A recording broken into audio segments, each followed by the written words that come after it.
and already side by side, and I think Robert McGinnis is going to give up that first spot. Oh, and it was 3 wide back there with Oliver Askew, and luckily they're able to get away. Rinus VeeKay in the dark red, and oh, and a spin for David Malukas, and oh, big impact. Big impact, and as you see there, the rear of the car up. We will look and confirm to find out exactly who this is. The good news is it looks like everybody moving around and okay. David Malukas was one of those machines. And Chris Windom as well. Chris Windom, for the second time in as many days, is involved in a big-time crash. But once again, he is moving around, it appears, in that cockpit. That's what's great to see. There you take a look at that rookie, the UTEC star, Chris Windom. He got a little bit the rear end of that race car, as you saw, into the catch fence. But I think everything did its job, and Chris Windom is going to be able to hop out of that machine. And there's a fire there, so the fire crew needs to get to the car and attention of Chris Windom quickly, as they do. AMR IndyCar safety team always quickly on site here, just seconds after the cars have come to a halt. But a nasty crash 2 days in succession for Chris Windom, and not of his doing whatsoever.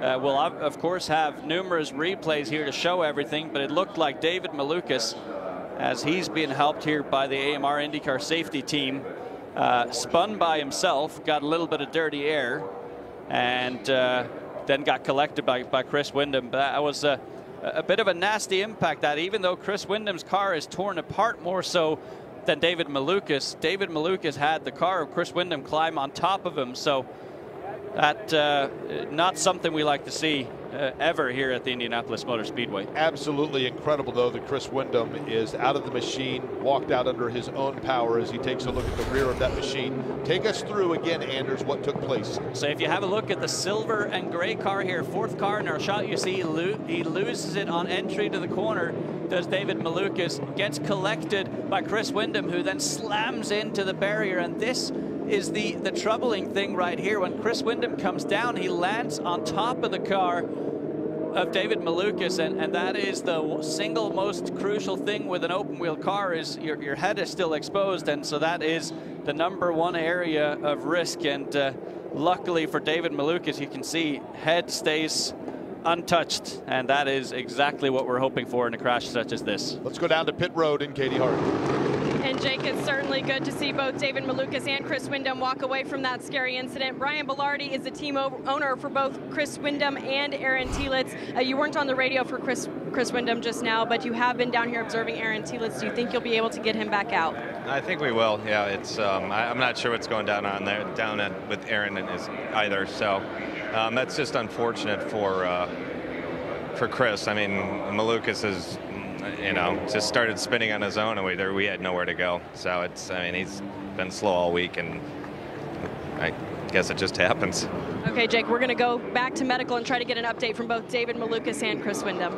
Katie, we appreciate it. And there you take a look. David Malukas is out, favoring just a little bit of a limp. But again, the great news here is to see that Chris Windom, David Malukas, after this very scary accident, we can now tell you that both of them have gotten out of their machines and walked away under their own power.